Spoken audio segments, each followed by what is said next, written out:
another brief moment in time when we get to see the change of the tides. The shifted, twisted bit technology showcasing the little bits of safety, while the quick trips are surely randomly sparking the photons around me. Let the light flow from the heat, yo. When the photons ignite, highlighting, yo, then you know it's that time when we force a change in tides. A little bit lined with something in us. It's almost like we something else, autonomous, or maybe perhaps it's that missing piece you needin'. Perhaps it's that simple message you searching. Perhaps it's just a different time framing us for the next adventure in the mainframe. Getting excited, so are the photons. Don't laminate so we can change the coupon. Let me raise the hash rate, submit the coupon fake, and reduce the rate while we mine our major bags. Crypto technology like cryptographic money will hash in your life into a set of QRs. It doesn't matter cause it's time for 3D changes perspectives. Welcome to the show. Welcome to the show.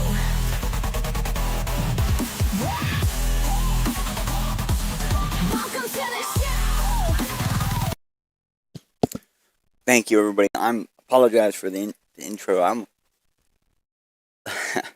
We were having some audio issues right there at the very last second, but we got them going. As you should be able to hear them in your ear now. Okay, so we were still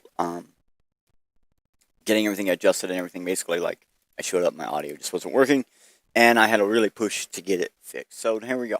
All right, now why is that following my mouse? Okay, hello. All right. Let's do the test. I want to thank everybody for showing up, coming in, and staying for today, because today we got a special episode. As you see, some of the biggest takes yet. And so, let's go through it. There almost always are varying perspectives about everything, especially constructs of stuff like Bitcoin and cryptocurrency. So today, I want to look at one or more perspectives of Bitcoin, and we're going to ask the question, FUD or base. Now, however, normally we have been looking at like one person's perspectives, perspectives, right? Per episode, but then the last episode we kind of went over a bunch of perspectives of various entities over just basically the same central topic. Over last episode, it was over Jeffrey Epstein's involvement in Bitcoin and cryptocurrency. So today we're going to follow that kind of trend of looking at more than one person's perspective, and then get it over a general construct or thought or belief. So we will rate the various perspectives as FUD or based, because simply sometimes reality exists within the FUD. So let's find out FUD or based perspectives. But first, we need to thank our partnerships and sponsorships. First, I want to thank the Organized for teaming up with Bitcoin Live Digital Broadcasting, DB, as both, with Bitcoin Live and DB, and the Organized. It's a powerhouse combo. I see new highs for both organizations. Now, if you haven't checked out any of the Organized early morning broadcasts for stacks and other topics that seem to be taken off with like every morning and every day, well, they go find them on Twitter. It's about anywhere you find me right now, except for maybe Odyssey. And now I want to thank our sponsor. So, hold on a second. I actually have something for you to look at. So, I want to thank our sponsor, Shieldfolio, for sponsoring today's episode from within a quantum bit, as well as the Bitcoin Live DB network. Now, if you haven't checked out Shieldfolio, it's like a little black book. It's made from stone paper, so they're fade resistant, tear resistant, and even water resistant. So the info and secrets you store in your Shieldfolio will last whatever you throw at it. I personally have a Shieldfolio, and I use it for my website info, contacts, crypto keys, among other things that I don't want on my computer or online. They're like these little black books that are pocket-sized and ready to be in your life, regardless if you adventure online or offline. Like, it's always going to be with you. Like, no joke, it is an actually great little book. There's a whole bunch of products on the website. Go ahead, you see a giant QR on your screen, scan that. You can go ahead and jump over, find their website, find their products. Go ahead and get your cart set up and use Bitcoin Live 20 at the checkout. Get 20% off your purchase today. You go ahead and say thank you for showing up and coming in. Now I'm going to go ahead and roll in with the roll-ins before we roll on in.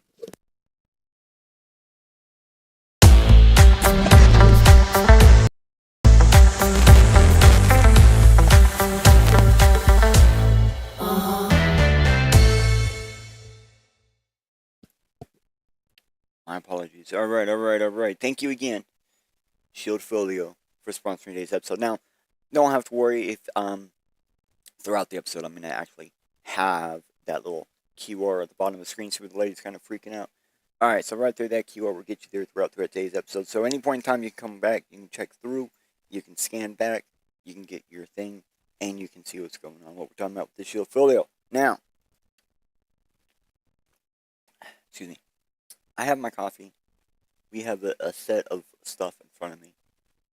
I want to say, welcome into the photon of the greater fourth dimension's great quantum machine, because we're about to jump into the jump-ins of the things that we do. Okay. So, the way we do this is pretty much anywhere we go, anywhere we show up, we're going to drop a QR on your screen for you to just go ahead and scan that. You can use your phone, OCR, smart reader, all sorts of different ways to do this.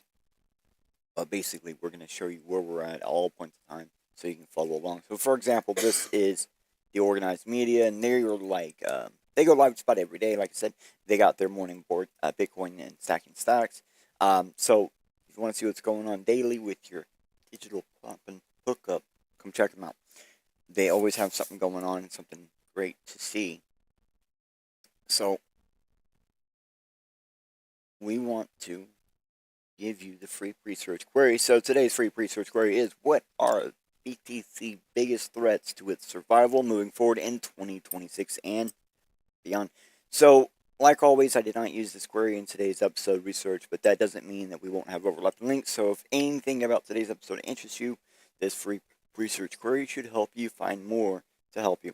Just a reply after the show, scan the QR on your screen with your phone, QR, whatever like I said, and then jump down this rabbit hole after today's episode. Okay. Now my phone says we got catch-up deets. When we have catch-up deets, I need to just go ahead and bring you all in. Alright, so, okay. Everyone may have an opinion on Bitcoin. Doesn't matter if they use it or not.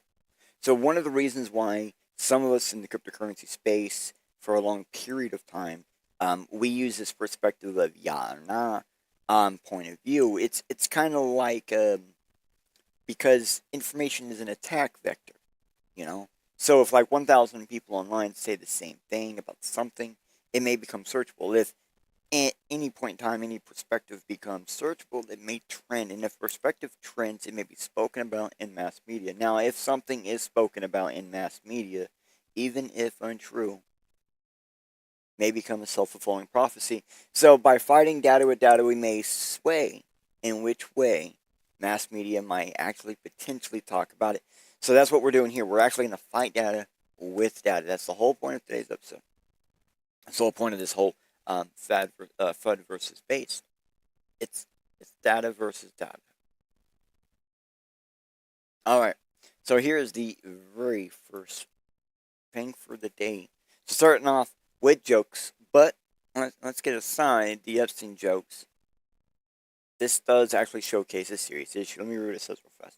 This is not a drill. The Dutch authorities, without a warrant, just seized one of our VPN servers, saying they'll give it back after they fully analyze it. When Scribe uses RAM disk server, so only thing the authorities will find is stock on Ubuntu install. The biggest worry is, well, the unredacted Epstein files we had on there. So the joke there obviously is that, well, you know, the Epstein files is the joke. The part that's very serious is that this little empty slot here you see in their computer, like right above my head.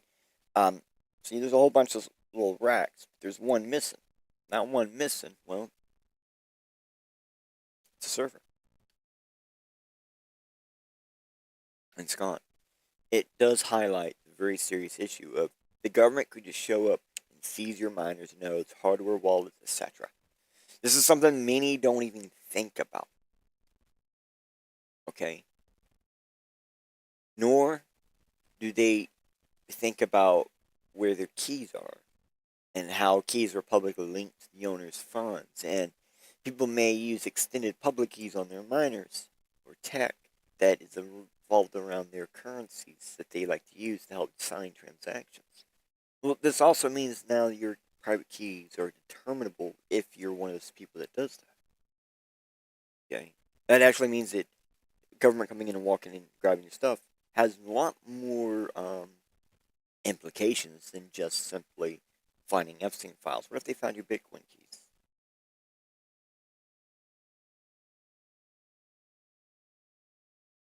So, hold on a second. 1 second.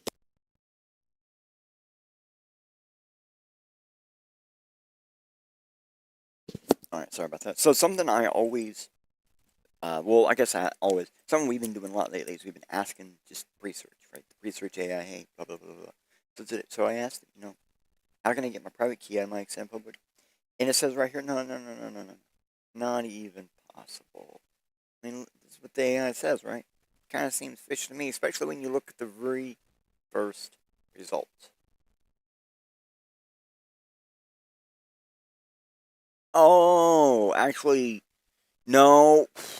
Turns out you can't. I mean, sure, it's testing and education purposes only, but doesn't mean you can't, right? It actually means that it's possible. Some way, shape, or form, it's there. So, what this really points to is that it turns out we know how to actually do this and kind of have been able to since 6 or 12 months after extended public keys were actually introduced into the Bitcoin system. Like, this isn't an unknown knowledge.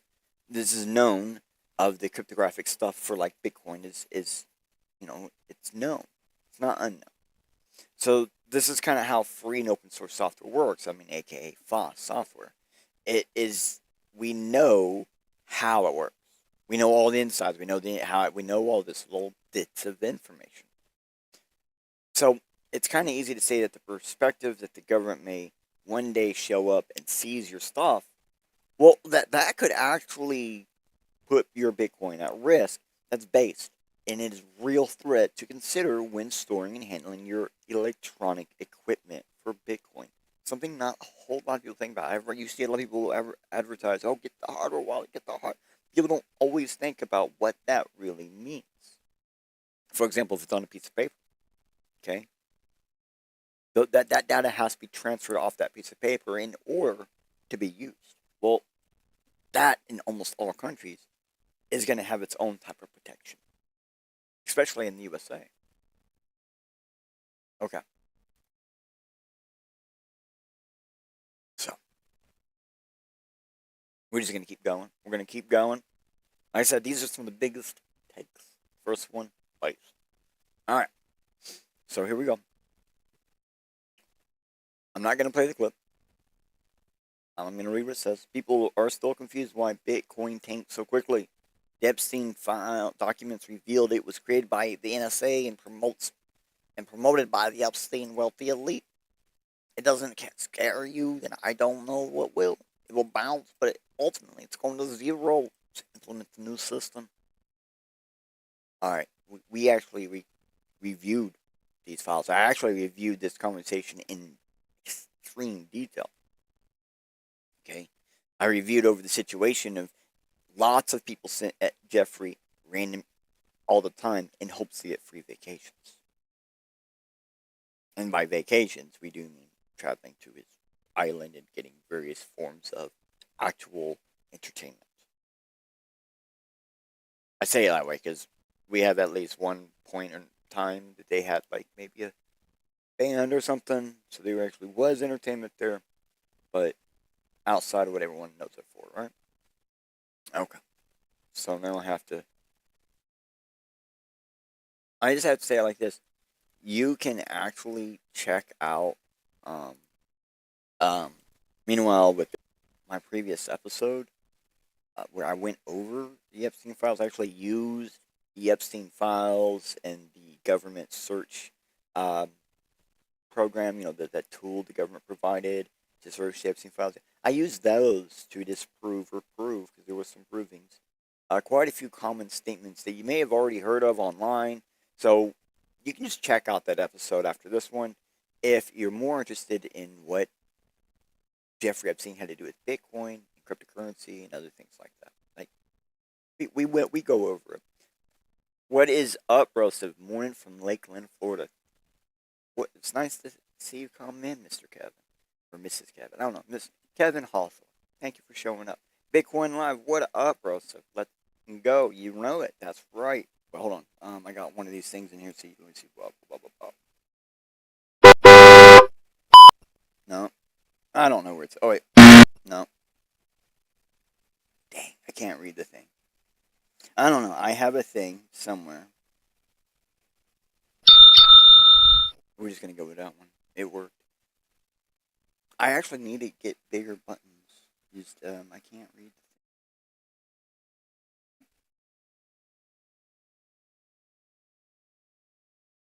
As weird as the one I like to hit.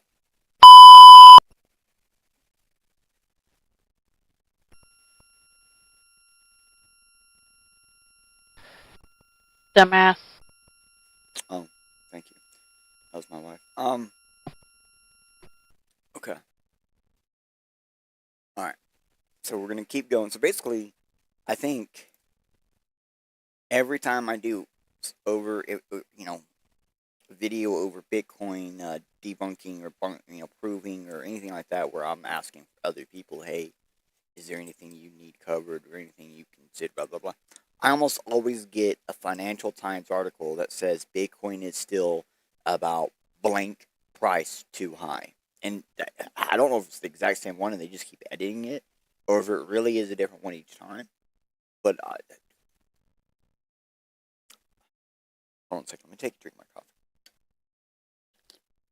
Let me say it like this. Okay?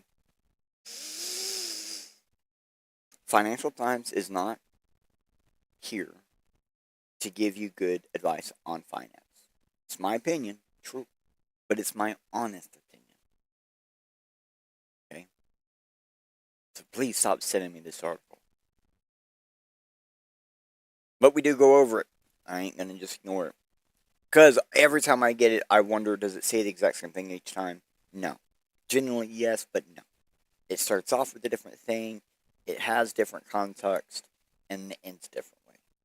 But the general ideal every single time is exactly the same. Okay.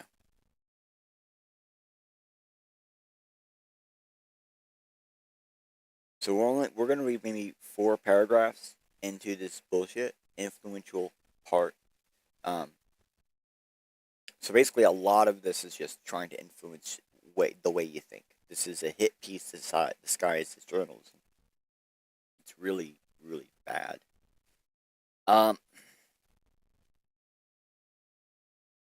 Starting off with some French like they try to put some kind of paint some picture or some bullshit that doesn't even have anything to do with anything. They just, if you believe this picture they paint, it'll be a whole lot easier for you to believe whatever it is they're gonna say. Alright, so where is it at? It said 4. 1, 2, 3. Okay. So let me put this sensibly. It is not Bitcoin's excessive confidence, or more precisely, the confidence they project, crucial in keeping the whole scheme going, has always been unwarranted, irresponsible, and foolhardy. Ever since its creation, Bitcoin has been on a journey that will end splattered on the ground. I think that's probably the only part of this whole thing that stays the same. It's really stupid. Okay, so Bitcoin had its worst crash in 2022, falling close to 60 grand. At one point Friday, it wiped more gains than it's seen since Donald Trump's re-election. And it's like, it all comes down to this one. That's it. This whole thing comes down to, it's all about the price of Bitcoin isn't where it was, therefore it's bad, bro. And now everything after this, like throughout this whole thing, it basically just is hit pieces on individuals in the crypto space. That's it. It's basically giving someone an opportunity to call other people dumb that they believe is dumb in the longest winded way possible.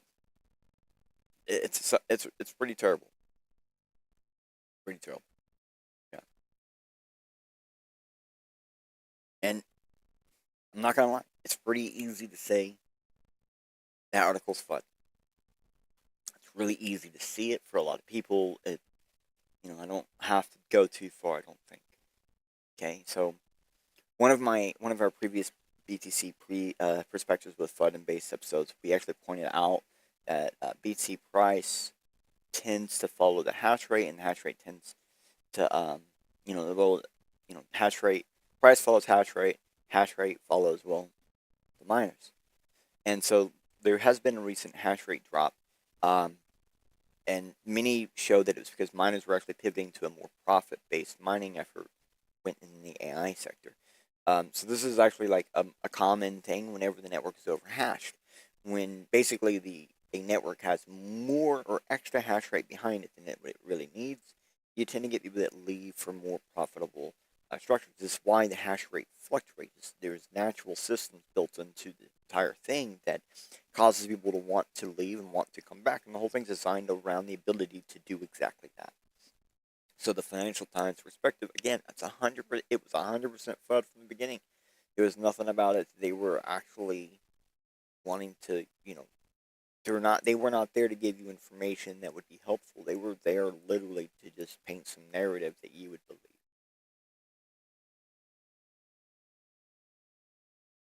All right. So the words in the picture don't align in my perspective. So it says 12-year trend broken. Bitcoin should be valued a lot higher relative to gold, but it's not.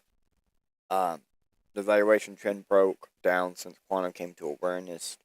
But I don't know. I look here, I see that they crossed a long time ago. They never really were trending together. It looks like we're on a very short. We're on a strange time scale, right? 2010, way over there. And I mean, like, really, this if you ask me, this kind of shows you more of something going on with gold than anything. If you ask me, that's all I see. That's all I see. And I'm gonna try to show you what I mean by that. Okay, now I do have notes on it. I'm gonna read the notes. Devaluation because quantum came into awareness. Why would one consider the difference of the price of Bitcoin to US dollar and the price of Bitcoin to gold when US dollar is not priced based on gold? These two metrics have no reason to correlate, and if anything, shows that either gold is dumping or people are not using Bitcoin to buy gold as much as they were before. So let's find out which one that is. Let's find out. Okay, so it does seem that you're not getting as much gold for your Bitcoin. Right? Bitcoin's actually worth way more than gold now. Okay. So, all right. So it if it's not that people, okay, so this says people aren't buying gold with Bitcoin that much. So the Bitcoin gold ratio is split. Okay, that's fine. So what about the price of gold? Right? Oh, damn. Damn. Damn. God damn. Why are they not talking about this murder? Holy 101.84 points down. It's 2%. Sure. A lot at 2% though. Okay. No, I'm just using similar settlement as. Okay. So it is down. So this would normally cause a spike in purchases, but people still aren't really doing that, even with their Bitcoin. So if anything, this kind of really shows people's sentiment towards Bitcoin is that it's worth more than gold. So that even with gold is quite low, people still are preferring to hold that Bitcoin instead of purchasing gold with it. So the article that since quantum awareness, blah blah, it's FUD. Now that tweet or whatever, FUD. Like even the picture chart in that tweet showed the correlation split sometime before quantum awareness. Now, I may have taken that one slightly personal because I am big into quantum technologies and I've even written multiple papers on how faux quantum mechanics can actually work inside binary machines, like the one you're looking on the front page right now. This is one of them. Okay. You can even go to view the PDF. A nice, pretty picture and information, and even the math. Okay. All of it. Look, I took this personal because I have personal retrospects in this construct, right? In quantum mechanics, how does it work? How does quantum structuring? How does computers work with quantum? Blah blah blah blah. It means a lot to me. I mean, I even gone through and I wrote this entire program that this is based on HTML JavaScript. That's how much it means to me. I can give you guys appendixes, proofs, all the stuff is here. Okay? Like, there is information in here that, unless you come read it, you won't even understand. It doesn't really make much sense. And that's fine. But my point is, I took it personal.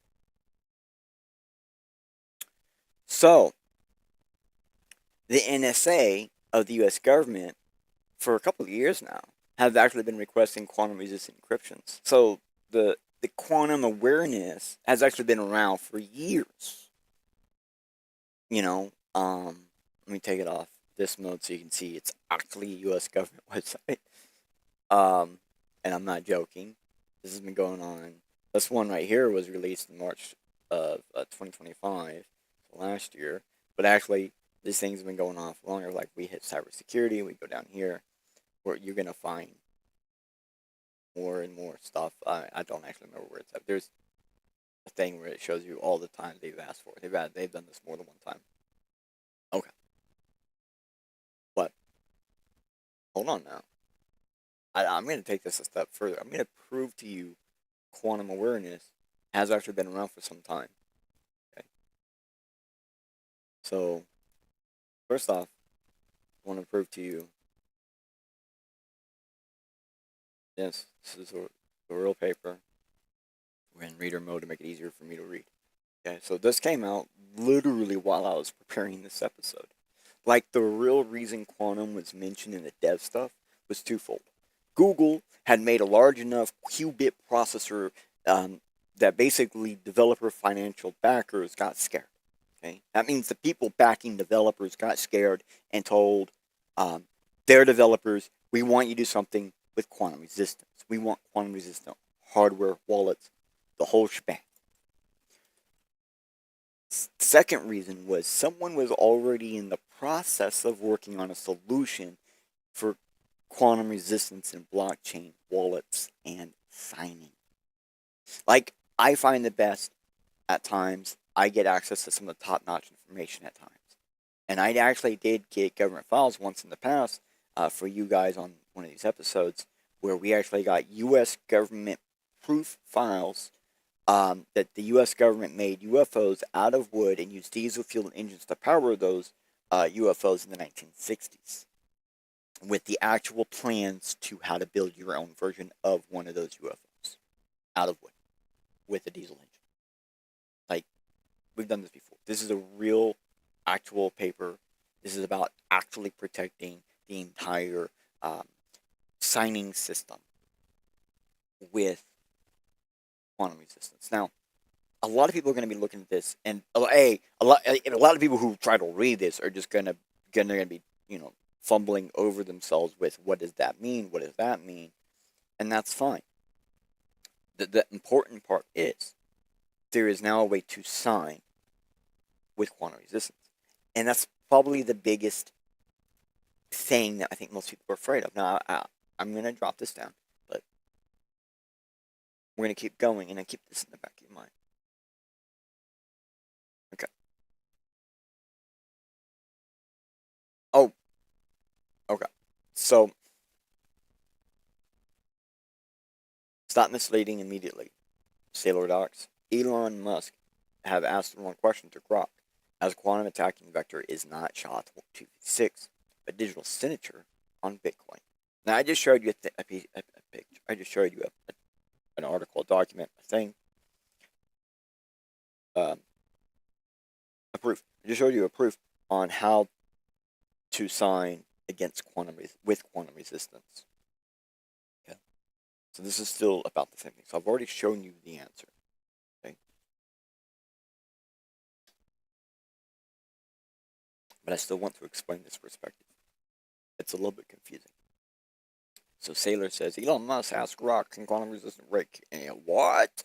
Blowing mine 10% by 2035. So Grok says, based on 2025 assessments by NIST, IBM, and expert surveys, the probability of quantum computing cracking SHA-256 via the Glover's algorithm, reducing the primate search to 2 to 128 operations is nearly 0% in the next 5 years, with 10% in 2035. Requires millions of error correcting qubits. Current systems top 1,000 noisy ones. Blah blah blah blah. Now, one of the reasons why I showed the paper that I showed you guys that I wrote, the one that I wrote in JavaScript, it has 3 major self-correcting, error-correcting systems built into it, designed to automatically correct errors on the fly. The type of thing that this would need in order to be breaking. I've actually invented the technology, invented the math, and, well, not invented the math, I found the math and restructured it to work to be automatically self-error correcting encoding system. So any kind of system that's transferring from one thing to another, there is a way to use Hamming code, compounding Hamming codes to actually fully correct it as it on the fly, as you do things. Like something you would need for this type of tech. Okay, I took this person. Okay, so guy, okay, this is confusing. We're gonna prove this part inside here. Why does Grok say this? What does it mean? What is that? What is the Sailor thing saying? How is it right, wrong, blah blah blah? And how is this guy? Because I'm gonna be honest with you. This guy's tweet. This Jin Lu is base. He's got a base point. It's it's not exactly just SHA. It's not SHA-256. It's a digital signature, and we've already shown you how can you protect yourself in digital signatures. I want to show you why. By the time we get to the end of like one of these things, you're gonna understand why. Hopefully, I'm gonna leave this here. Actually, I'm gonna leave it here. I don't normally drop them down, but I'm just gonna leave it there because here we go. Here's some math. Okay. Okay. So first, let's look at the whole computing doubles thing, Moore's law, right?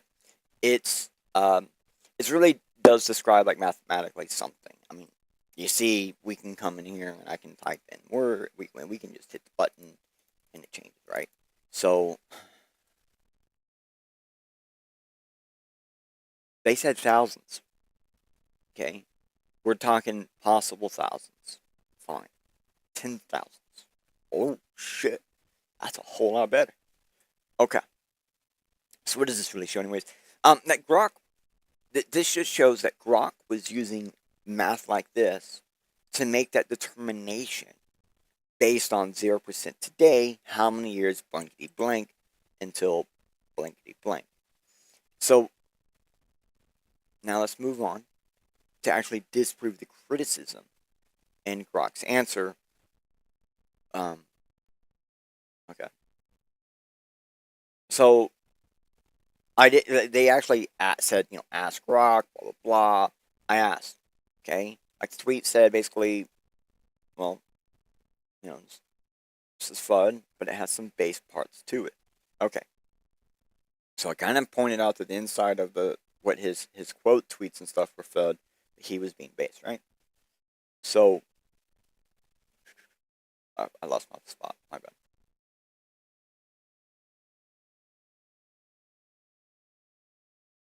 Okay, so the base part is like reuse keys are bad. Many HD wallets nowadays actually like practice key reuse and centralized exchange practice keys. They use reusing. They practice key reuse. Many online wallet entities for accepting Bitcoin payment reuse payment keys. Like it's become part of a system that we really it's kind of there, right? Reused keys are at risk of all sorts of attacks, though. So let me read what it actually says in front of you. The post challenges a shared screenshot, a widely shared screenshot of Elon Musk querying Grok on quantum threats to Bitcoin SHA, emphasizing that the primary vulnerability targets the ECDASA digital signature instead, which could enable theft of exposed private keys via Shor's algorithm.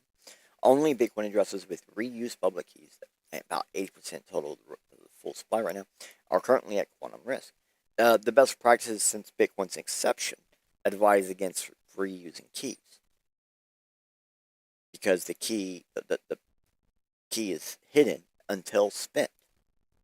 Recent 2026 advancements, including Bitcoin's initial integration of post-quantum signatures like those with NIST standards, offer larger but quantum-resistant alternatives to the ECDSA. So there's even alternative ways to bypass the main issue already, requiring millions of error-correcting qubits to correct. Again, it takes a lot to do it. Okay, blah, blah, blah, blah. All right. So this really just kind of proves it was math used to come up with that determination. The part that is true is the reused key part, right? Okay, cool. Okay. So, okay. So we're going to go take a step further, all right? Now, this may seem strange, but this point of how SHA works in general. Oh wait, hold on a second. I just realized I skipped something. Okay, my bad. So, I asked Grok this really odd question: how many HD signatures actions would it take for an HD wallet to potentially reuse the same nonce? When you're going, what's so bad about reusing a key? It's the nonce. Okay, if you reuse the nonce, you fucked. Okay, I'm going to show you how that is. But why is reusing a key potentially reusing a nonce? Well, let me continue. If this happens, at the considered potential rate, what number of actions with that one HD wallet key would it take to expose 1% of the private keys, extended pub key, seed phrase, or any terminable data points, information, blah, blah, blah.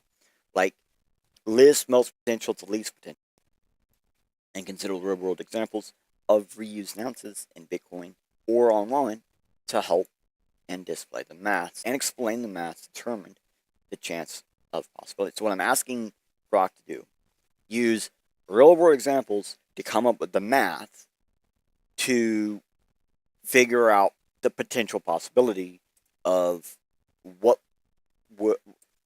how much of your key stuff has to get exposed before it can be taken. That's really what we want to get out of here. And I'm asking it in a very convoluted way, so I'm not directly asking for that to be answered. We're hoping for it to get answered in the process. Let's go through the process. In a properly implemented signature, as used in Bitcoin HT wallets, the nonce is this big long number drawn or derivated into the field Monroe using the SECP256K1 curve in order to receive this in at 256. It's for the output. Assuming purely random independent nonces, the theoretical worst case model, some flawed wallets approximated. So what they're saying is they're like basically on this pure random consideration of independent nonces, even considering this theoretical. So it's understanding that the thing I'm claiming is most likely not completely possible. I mean, like it's possible. Like it's possible. Oh, wait, is it? It's very possible. Okay. There's a reason why they say the word theoretical, and it will actually tell us later. The worst case scenario is that there have been some flawed wallets, so those flawed wallets are being approximated into the data. So the number of signatures with the same private key needed for a nonce reuse to become possible is exactly 2. That's right. You only need 2 signatures on the entire chain to be able to show, well, nonce reuse. If there's nonce reuse, the very next time it is used, it is going to be noticeable.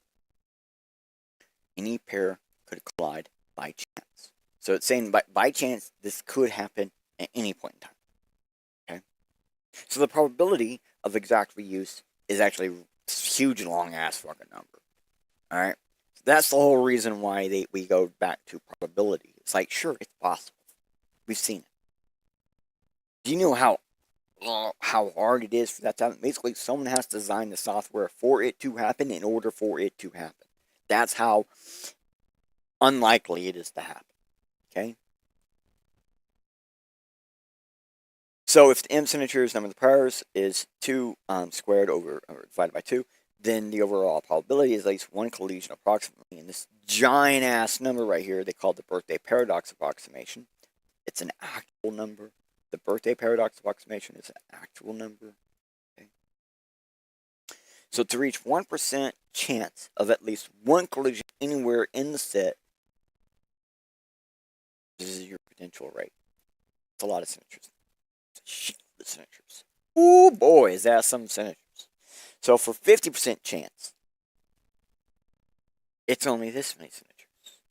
So just going from 50% to full is this dramatic change in the math, because it's a dramatic number change too. So these numbers come directly from solving the quadratic approximation above.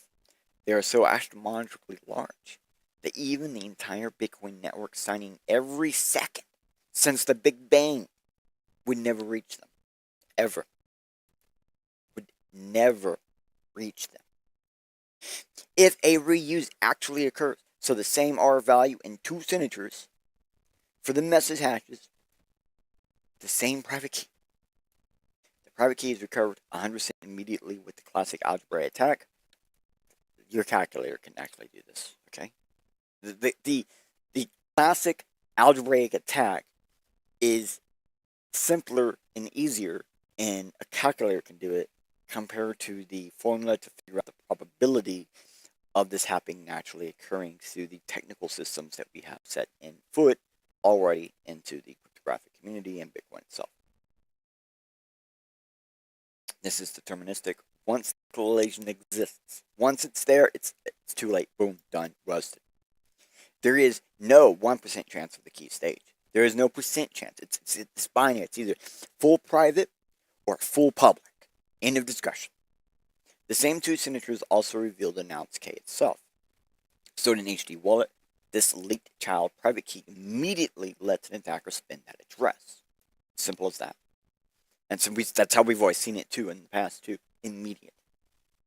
If the deviating hash is not hardened, and the parent xpub is public, the attacker can further computate into the full parent private key using this simple math. And then cascade all the way to the master private key, doing basically the same simple math to get the original seed phrase. Hardened abbreviation standardizations blocks this upward leap. Problem is though, it can't happen. Yeah, can happen. That's right. There's a lot of FUD placed on the fact that it's still fucking possible. Okay? Now let's go through the actual list. The most to least probable determination of data exposed upon exact nouns for use on only one child key. And this is really important. So only one reuse ever. The child private key is fully, it's immediately spent. Gone. Parent address private keys, gone. Master private key, gone. Other child derivative keys and funds, gone. Public keys, gone. Well, technically, like, they have all your public keys at that point. The real world examples confirm the math works exactly as written. I love that phrase. Confirms the math works exactly as written. Love that. This 2013 Android secure random bug affecting Bitcoin wallets like Mycelium, blockchain info, Android, like actual Android individual wallets, etc., caused repeated and predictable bounces after as few as 2 signatures per wallet. So what they're saying is there was in 2013 a situation, and keep in mind, I actually remember this. This kept me away from HD wallets for so long. Well, there was a bug that any 2 signatures basically created enough, it signed enough information where people could just determine and predict what nonce was used, and then boom, got your keys. Attackers scanned the blockchain for duplicate R values, ran the formula above that we saw, and recovered private keys, drained wallets immediately. This was first seen on block 121.487. Similar to on-chain reuse has been found repeatedly. Advanced unannounced and lattice variants have recovered hundreds of keys from related but not identical nonces. That's important. What this means is that there is a way for us to look at stuff and be able to see which nonces are nearly similar. They're not the same, or they damn near. And the reason why we know how to do that is because the Sony PS3 firmware signing had a classic non-Bitcoin case that provided this actual attack, and all the implemented flaws were never actually random with this very specific signature collision point. And I say that's actually that's how many collisions that a ton of them, right? And that's actually enough collisions. I'm just now noticing this. That is this almost the same number of collisions as the probability for 50%.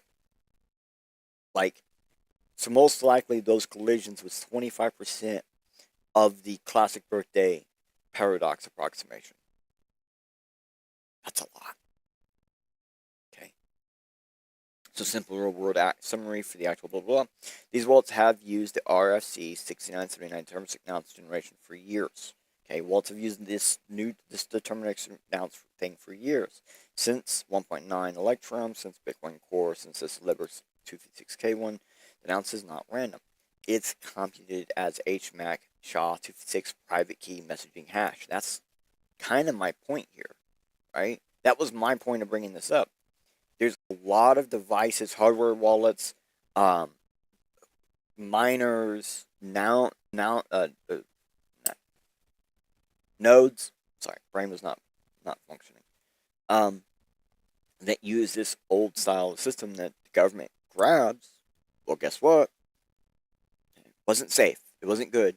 And we didn't know that for a long time, for a lot of things. I think it went like 2 years before a lot of people even really realized that HD wallets are an issue. So every distinct transaction produces a mathematically guaranteed unique nonce. Right? The probability of reuse is therefore exactly 0 in normal operation. That's good, but okay, even the birthday paradox math becomes irrelevant if you need identical message or a 256-bit collision. Historical leaks where there is a non-FOSS or before the RFC 6979, like this whole Lipsec 256K1, where they're using a broken RNG, well, the modern false hardware wallets would never actually use this in the wild. So one keeper addressed standard HD practices. Well, there's a chance of 1% exposing the private key. Well, then you're done. So it's practically 0, even for 1%. I'm hoping that this was to give you some reassurance of just how secure some of this stuff really is. Okay. Also,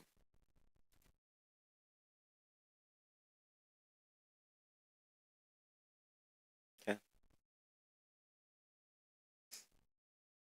So this guy isn't wrong. It's not the 256 that's really at hand. It's the digital signature. And we've already shown how the digital signature is protected. We saw how this grok came up here. It's just math that came up with that. And we do see that, yes, Saylor and Elon Musk are both habituating the ideal that, well, the 256 is the issue that's going to be broken, blah, blah, blah, blah.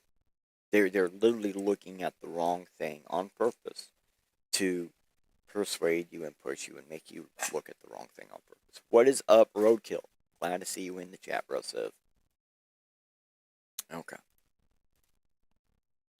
So, I had got these And well, I'm gonna group these together. I got a couple of these. I'm gonna group them together.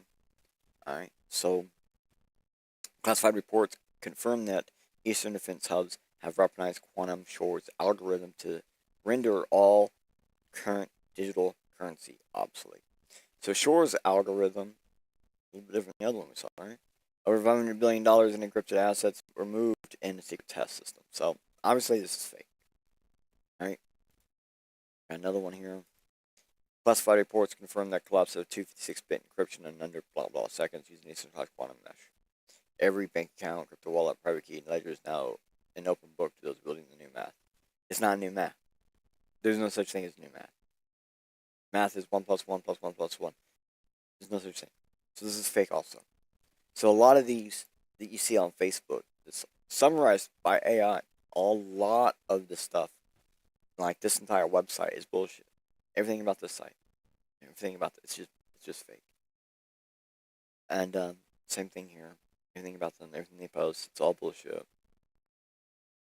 And so you're getting more and more to a point where you can't just look at the stuff and be like, oh my gosh, it came from Facebook. It's summarized by AI. I mean, because we're seeing more and more where that's almost always incorrect and not working. But those kind of stuff lead you to this. Okay? Like, dead honest, those FUDs that we were just looking at from Facebook actually led me to this piece right here. And now I have to say this. Oh yeah, I have to say this. Why won't someone think of our encoding schemes?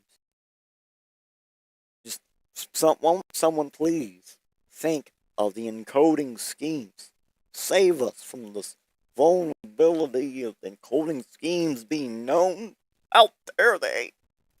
Alright, so what are the encoding schemes for Bitcoin? Well, the main encoding schemes are, whoa, wait a minute, we know the encoding schemes? Holy, we know the encoding, okay, guess what? It's not, it's false data. So of course we know the encoding schemes. That doesn't, so this is bullshit. Bullshit. So what is this? What's this? Okay, so this is a glossary over encoding, okay? Bitcoin protocol uses several different encoding schemes, blah, blah, blah. To become represent data to the users, the encoding schemes are chosen based on the data type to optimize the human readability.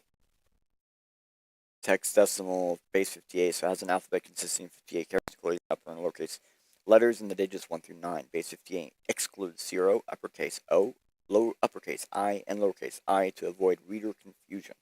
Legacy Bitcoin addresses and private keys are represented in base 58. Base 64 has an alphabet consisting of 64 characters, including all uppercase and lowercase in the digits 0 through 9. The plus and the slash signs characters complete a set of 64. Partially signed Bitcoin transactions are encoded in base 64. Okay, so as you can see, like, we know the data. We know what they are. We know how it works. Ain't nothing new. So what does this actually say? Federal Reserve warns quantum computers could expose Bitcoin's hidden past. And if we actually go in here and read it, I have notes on here. Yeah, it says brief. Okay. So Federal Reserve study warns that the quantum computers, blah, blah, blah. The report finds that harvest now, decrypt later attacks are even an active threat. It's always been an active threat. While post-quantum cryptography may protect future transactions, the study concludes that there's no existing method that can retroactively safeguard data that's already stored publicly. The new Federal Reserve warns that the quantum computers can one day unlock the private history of Bitcoin. Now, that's a slightly different phrase than attacking our encoding schemes. As the very first image made you think. So, it says in this that it says that the risk is not distant. So, analyze, publish the Federal Reserve, blah, blah, blah, blah. This came from the Reserve Federal Bank of Chicago, by the way. Researchers call harvest now, decrypt later, and it's a simple concept. So, like, something that people have been doing, like, the governments have been doing it for over 10 years. The harvest now, decrypt later. They've been banking on that ideal for a long time. And the more we go through here, the more bull crap we see. They're using a lot of like big catchphrases and stuff. But what is it really that they're getting at? Is that, like I said earlier, when you sign, there's small amounts of information sign with every transaction that you sign. And some of those data points can actually be correlated and reversed throughout time later on. But I just showed you like a big long thing about how super secure those tiny little bits of data actually are inside your signatures right now. And especially now that we have an entire new way of doing these signatures that separates the data now into 4 parts instead of 2 parts, it's going to be even more difficult for a lot of the stuff to even do. So this stuff right here, it's like, sure, it could one day expose these things, but that's only going to be for stuff before that picture we showed, for that one setup of thing. So the way of doing things. Okay.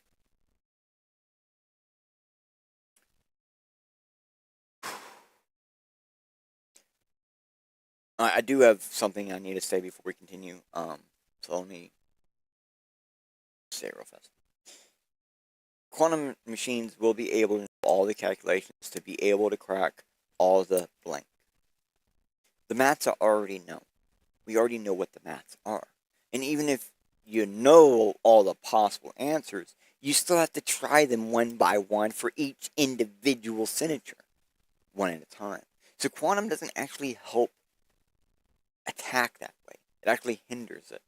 We've actually covered that in a previous episode, that non-quantum CPU, GPU supercomputers actually have a better chance by probability because it can actually find possibilities and simultaneously attempt to use that at the exact same time, unlike quantum computers of today. All right, going on. I had to put that in there. Okay. So, moving on, we did mention out earlier, a long time earlier, one of the biggest threats to Bitcoin really is the information. Really is people using it. It really is governments in some way. So here is a bunch of speakers. We see this guy here. We see he has a nuclear degree in engineering, and he's a degree in nuclear engineering.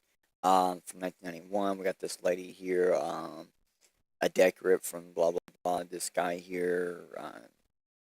All these people have high degrees. They're in high positions, and a lot of them have had their degrees since the 90s.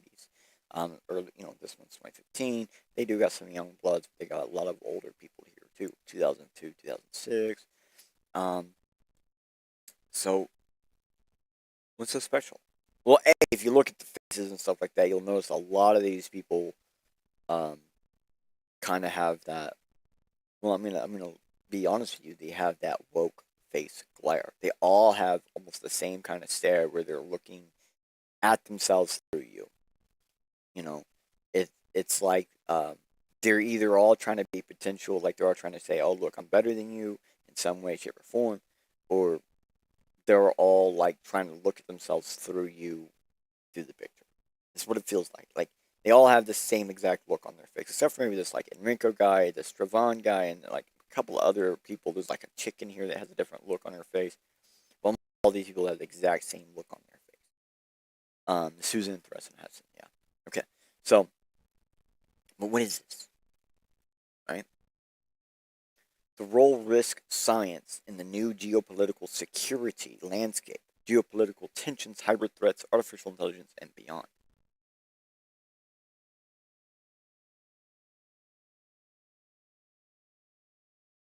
This is, okay, so this right here is actually some speaking program that happened last year.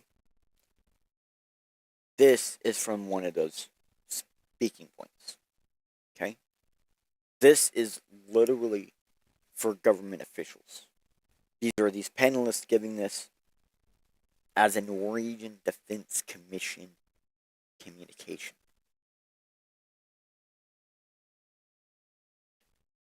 Look right here. Mandate.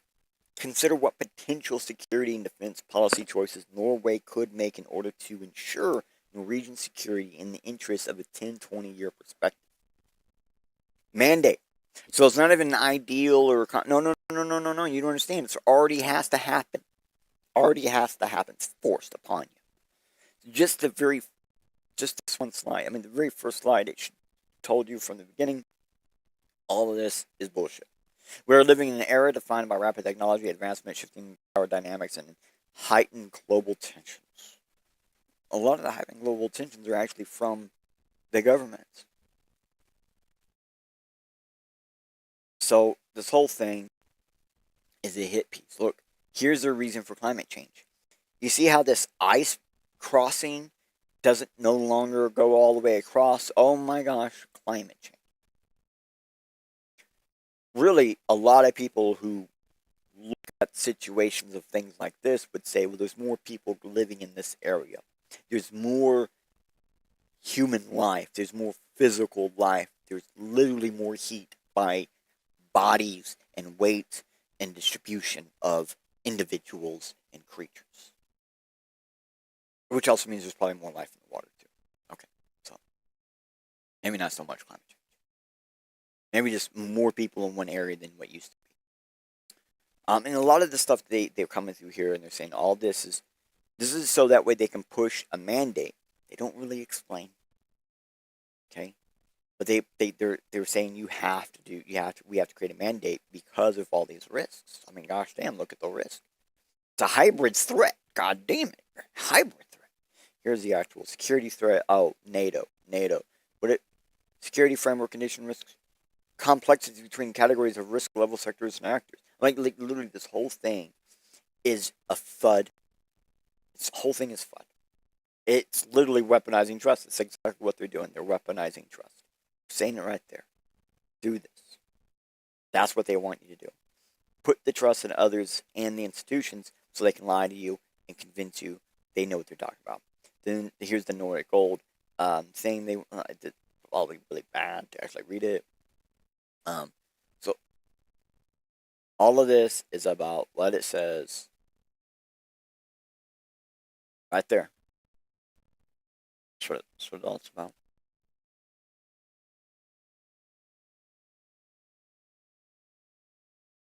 So we're not going to watch a whole lot. We're just going to... Now, if you're wondering where this... I hate how every time you touch the thing, it just automatically goes, oh, I'm going to do whatever the fuck I want. Supposedly universal push for digital ID is coming from, the answer appears to be the United Nations, or UN.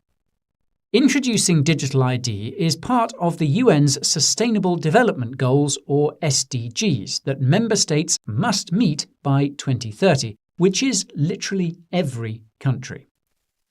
Again, mandate. You don't have a choice. So, okay, let me actually read what I have for this. Okay, so, the playbook we saw coming in 2025, we actually saw it coming before that, right? But basically, this whole thing is like, inject force compliance, repeat.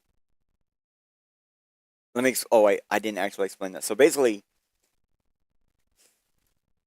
what this entire thing right here, what it really is doing, because this was to the country of Norway and Nordic countries and stuff, what they're doing is they're injecting into smaller countries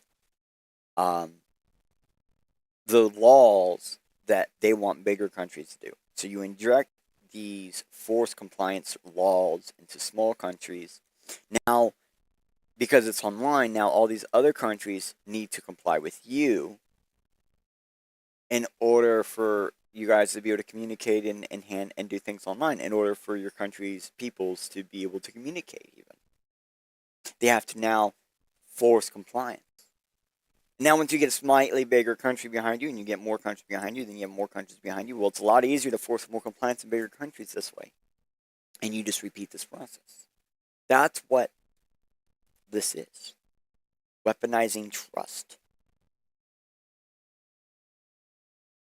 By literally injecting crap into small countries that really cannot protect themselves from this type of weaponized digital data attack. This is a weaponized data attack done to the government, to these governments, and it's already happened. This is the past. We're looking at the past. Now you were you guys wondering, well, why is everybody coming at Bitcoin and stuff like the way they have been? Because there was an attack directly on them, and it was coming directly from the governments of like the UN. Okay. Let me make sure I give you this guy's post. He's got more stuff here if you want to. This is 3 years old. This is 3 years old. This guy's known about this for some time, right? So I was sent a really odd phrase. This WEF Davis 2026 Massive Control Grid Unleashed, blah, blah, blah, blah. Really weird, right? I was sent this really specific thing. And this video came up. This Casey, Crypto Casey from 2 months ago, and then other ones come up after it. And you see this one. This Wyon, I think, probably happened at the time of. And then Casey is basically maybe potentially rephrasing some of that data. But there are, like you see, this exact phrase does come up multiple times, and more people point out Casey and stuff. But from my understanding, part of this phrase used, the massive control grid unleashed digital ID, CBD script, was actually, or even tokenization AI, was the title, was part of the title of the DEF conference, or the WEF conference. I'm not gonna actually watch these or whatever. I do have a spot. Control looks like in practice, look no further than China right now. Okay. And that's where a lot of these people are actually, they were years ago looking at China and what they were doing and saying, oh shit, we're gonna be fucked. And it's slowly coming at us. And it seems to be coming more and more and more at us every day, right? Because again, like was said earlier, like the AI pointed out earlier, the biggest threat to Bitcoin really is the data of information war. So there is a way for the U.S. to fight against possible like digital ID threats in this digital data war. But at the same time, that fight against that possible threat could actually also directly be used to attack Bitcoin holders, especially if the holder is a convicted criminal. So basically, right now in the U.S. government, there is a system where the president can just choose to take over financial transactions. They can choose to do all sorts of fun stuff. And there's a lot of power that can be unleashed, relinquished, used, blah, blah, blah, blah, blah, by the U.S. president. And they've done this because of wars and things like that before. So we're actually completely in a situation, 100% in a situation, where this is potentially an attack vector. One of the biggest attack vectors that we've seen in a long time for Bitcoin, where this is probably some of the most potential reality things to look at, as we get the wrong president in one of these times and could be screwed very quickly. So here are all the times that they've like used it and stuff. Like this, whatever has been used multiple times. It's gone through and done. Well, I think there was a spot that actually explains some of that. Let me see. Let me see. It came out like 1977 or whatever. It imposes tariffs on almost all countries.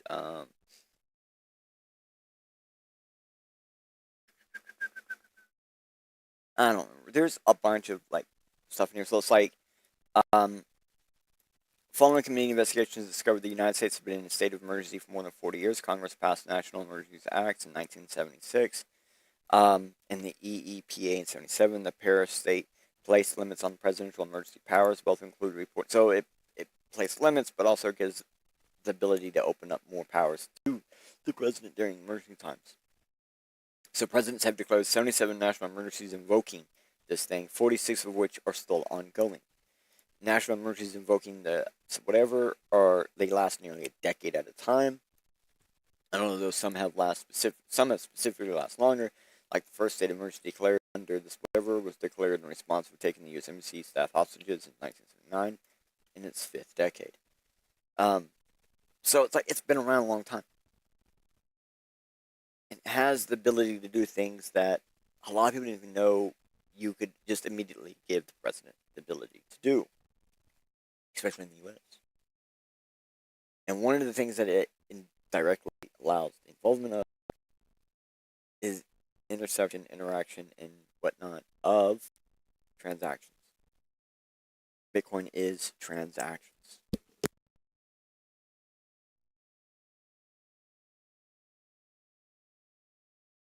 My apologies. My nose is running. I have to keep blowing my nose, so it's why I keep disappearing. Okay. So there's a lot of stuff here that if we're gonna have Bitcoin attack, this is probably one of the quick.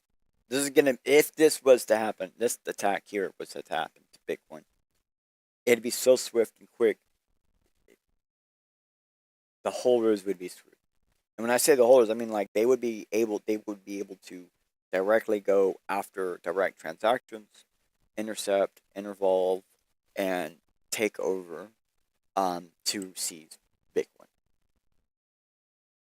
But this could also be used to fight digital war. It could be used to impose tariffs on countries that are giving us hell or problems, which Trump has already been doing some, but imagine it for not just physical stuff, but more digital stuff as well. Like the EU oath keeps coming after American companies or whatever, like the president could say, hey, look, nope, we're going to impose more tariffs. We're going to start collecting down on your transactions to our people. And it could make a difference. Okay. So, sometimes FUD is wrapped around base, and sometimes base has bits of FUD in the middle.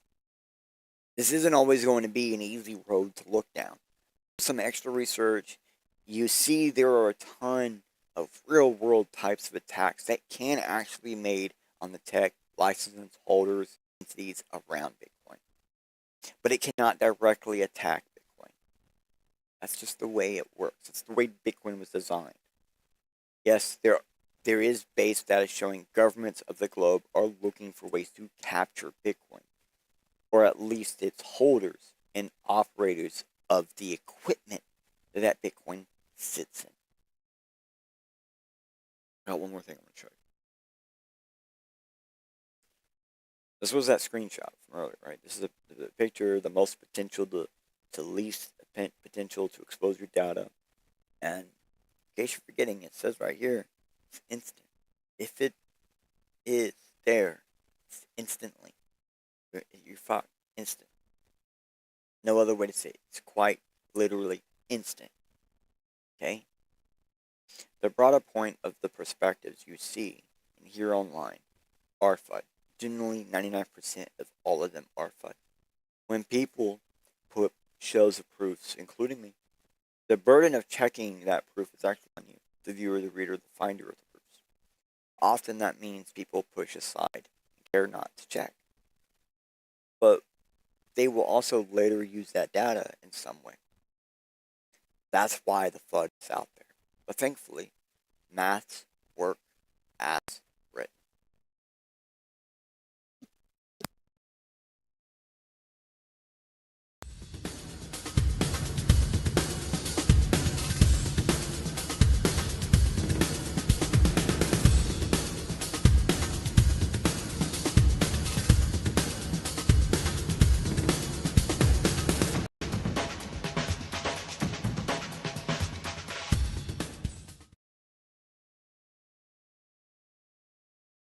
Yo, did you think you know? Did you think you hold? Did you think something new? That's the goal, to see from a new degree and get the change your mind needs to find something new. Life suddenly is easy for many, but when a wall appears, sometimes up is all you see. So let 3D guide to the side, yo, where there's a door though. Just be careful on your way out, for the first step is a do-si-do. A little bit Linus with something different, it's almost like he's something else. And regardless, maybe, perhaps it was that missing piece you was needing. Maybe it was that simple message you was searching. Definitely it's just in different time for defraying our mental mind state, separating us from our own mental mind tank. Boom goes the blast of thought. Boom goes the last spark with part. Boom goes the mental mind tank. Don't your perspective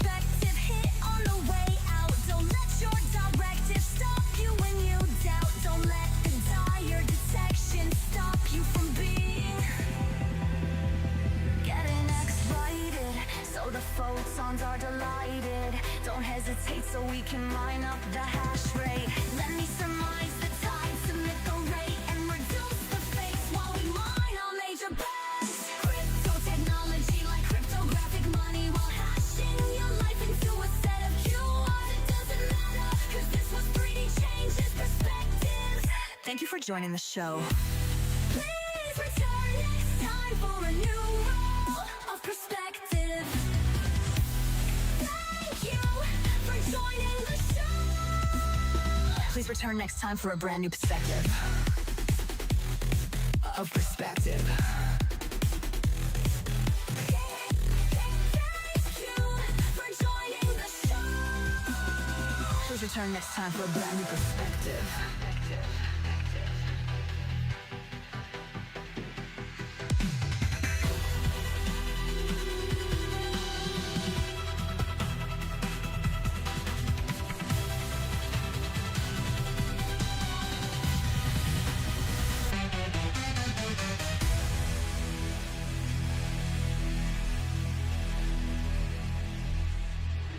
Thank you for joining.